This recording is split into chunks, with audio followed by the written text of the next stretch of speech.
নমস্কার বন্ধুরা, আমি রাখি আর তোমরা দেখছো রাখি দাদা লাইফস্টাইল। তো বন্ধুরা, আজকে তোমাদের সাথে আবারও একটা দারুণ রেসিপি শেয়ার করব বলে চলে এসেছি। আর আজকে রেসিপিটা কি হবে আশা করি তোমরা দেখে বুঝতেই পারছো। হ্যাঁ, আজকে বানাবে মা শুক্তো। আর এই রেসিপিটা তোমাদের সাথে এর আগেও দুবার শেয়ার করেছি, 2 থেকে 3 বার, আবারও করব। তো এখানে দেখো আমি 7 রকমের সবজি নিয়ে নিয়েছি। সজনে ডাঁটা, আলু, পেঁপে, উচ্ছে, কাঁচকলা, বেগুন আর লাল আলু। তো এই 7 রকম সবজি দিয়ে আজকে শুক্তো বানাবো। তোমরা পুরো ভিডিওটা দেখো, আশা করি তোমাদের ভালো লাগবে। আর শুক্তোতে দেওয়ার জন্য মা এনেছে বড়ি, এখানে এনেছে পোস্ত, এখানে এনেছে ঘি, আর এনেছে দুধ। এটা লিকুইড দুধ। তো চলো প্রথমে সবজিগুলোকে কেটে নিই আমি, আর দুধটাকে জাল করে নিই। তো দেখো বন্ধুরা, এখানে আমি সব সবজিগুলোকে কিন্তু লম্বা লম্বা করে কেটে নিয়েছি। 7 রকম সবজি কিন্তু সব আমি লম্বা লম্বা করে কেটেছি। আর খুব বেশি সরু সরু করে কাটিনি, একটু হালকা মোটা মোটা করে কেটেছি। কাঁচকলা বলো, পেঁপে বলো, আলু, লাল আলু, বেগুন সব। আর এখানে বেটে নিয়েছে মা সর্ষে আর পোস্ত একসঙ্গে বেটে নিয়েছে। আর এখানে আদা আর রসুন একসঙ্গে বাটা, এটা কাঁচা লঙ্কা আর এই যে দুধটাকে জাল করে নিয়েছি। চলো এবার শুক্তোটা বসানো যাক। তো দেখো বন্ধুরা, এখানে মা উনুনটা ধরে দিয়েছে আর আমি এখানে সব সবজি আর বড়িগুলোকে একটা একটা করে ভেজে নেব। তারপর মা এসে তরকারিটা করবে। তো চলো, কড়াতে প্রথমে তেল দিয়ে দিয়েছি। আমি বড়িটাকে প্রথমে ভেজে নেব।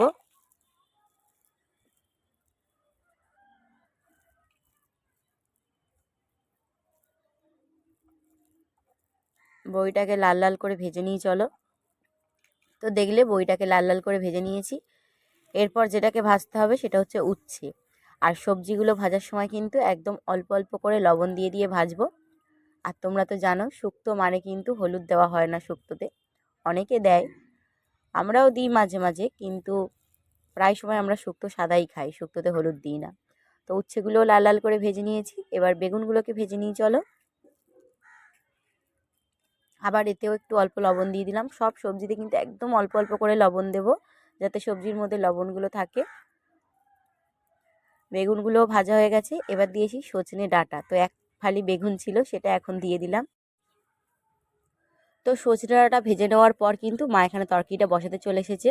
আমি 3 রকম সবজি ভেজেছি, বাকি 4 রকম কিন্তু ভাজা হয়নি। আর ওগুলো কিন্তু মা ভাজবেও না, একেবারেই তেলের মধ্যে দেবে। তো ফোড়নে দিয়েছে শুকনো লঙ্কা, তেজপাতা আর কালো জিরে।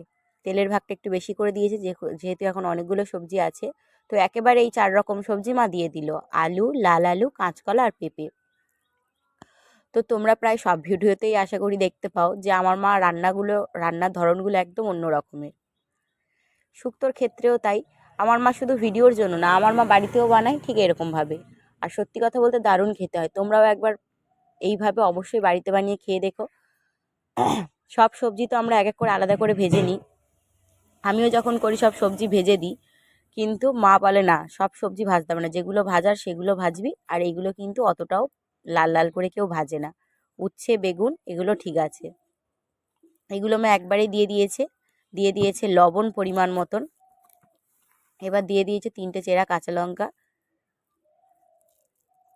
এরপর দিল আদা আর জিরে বাটা।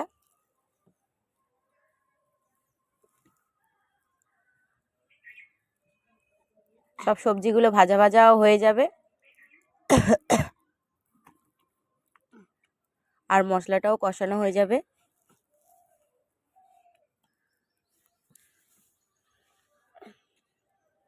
আর তোমাদেরকে তো প্রথমেই বললাম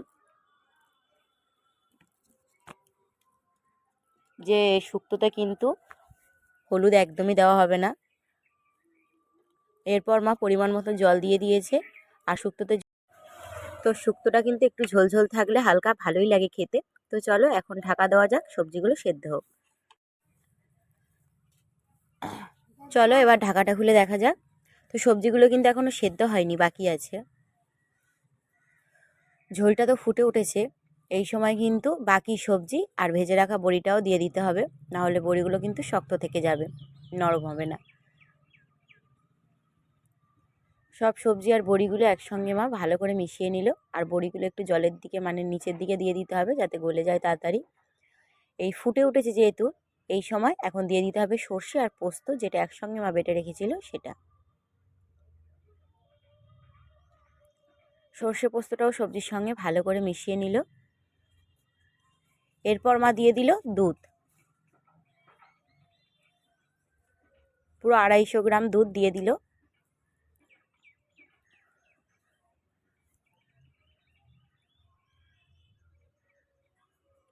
আর এখন থেকে এত সুন্দর একটা সেন্ট বেরোচ্ছে না যে কি বলবো। চলো আবারও ঢাকা দেওয়া যাক, সবজিগুলো সেদ্ধ হোক। চলো, এখন কিন্তু ঝোলটাও অনেকটা গাঢ় গাঢ় হয়ে এসেছে।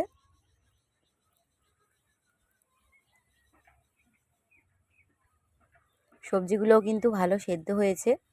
আর এই সময় মা কিন্তু দিয়ে দিল 1 চামচ মতো চিনি, স্বাদটা ব্যালেন্স হবে। তোমরা যদি একটু বেশি মিষ্টি খেতে চাও, অনেকে শুক্তোতে মিষ্টি মিষ্টি খায়, তো তোমরা বেশি মিষ্টি দিও। চলো আবারও একটু ঢাকা দিয়ে রাখা যাক। শুক্তোটা কিন্তু এখন কিন্তু শুক্তোটা একদম রেডি। ঝোলটাও মাখো মাখো হয়ে গেছে। আর ঠান্ডা হলে যেটা দেখছো যে অনেক অনেক মনে হচ্ছে, আর আমার না এই শুক্তো ঝোলটা খেতে বেশ ভালো লাগে। ঠান্ডা হলে কিন্তু এই ঝোলটা আরও পুরো গায়ে গায়ে হয়ে যাবে, একটুও থাকবে না। চলো এবার তরকারিটা আমার ঢেলে নিই। তরকারিটা ঢেলে নিয়েছে, এরপর কিন্তু ওপর থেকে একটু ঘি ছড়িয়ে দেবে।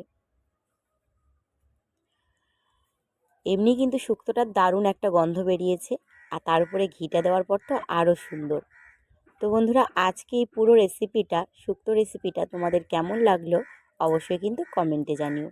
আর যদি ভালো লাগে আমার চ্যানেলটাকে সাবস্ক্রাইব করে আমার পাশে থেকো, আর একটা লাইক করে দিও।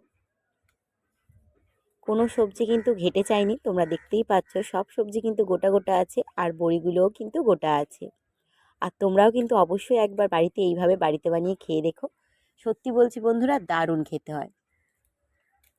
সাধারণের মধ্যে একদম অসাধারণ একটা রেসিপি, তোমরাও বাড়িতে একবার ট্রাই করতে পারো।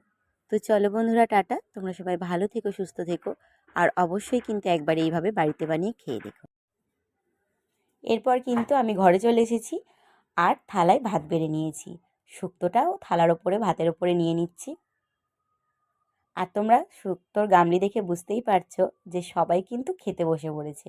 মা, বাবা, ভাই সবাই খেতে বসে পড়েছে। কারণ এত সুন্দর সুস্বাদু রেসিপি একটা যদি থাকে, তাহলে কেউ কি আর অপেক্ষা করে থাকতে পারে? সেই জন্য। তো এখানে আমিও ভাত নিয়ে নিয়েছি আর শুক্তো নিয়ে নিয়েছি। এরপর আমিও খাবো। আরও রান্না হয়েছিল, কিন্তু সবার আগে শুক্তোটাই খেয়ে দেখব। তো তোমরাও একবার এইভাবে খেয়ে দেখো, সত্যি বলছি দারুণ।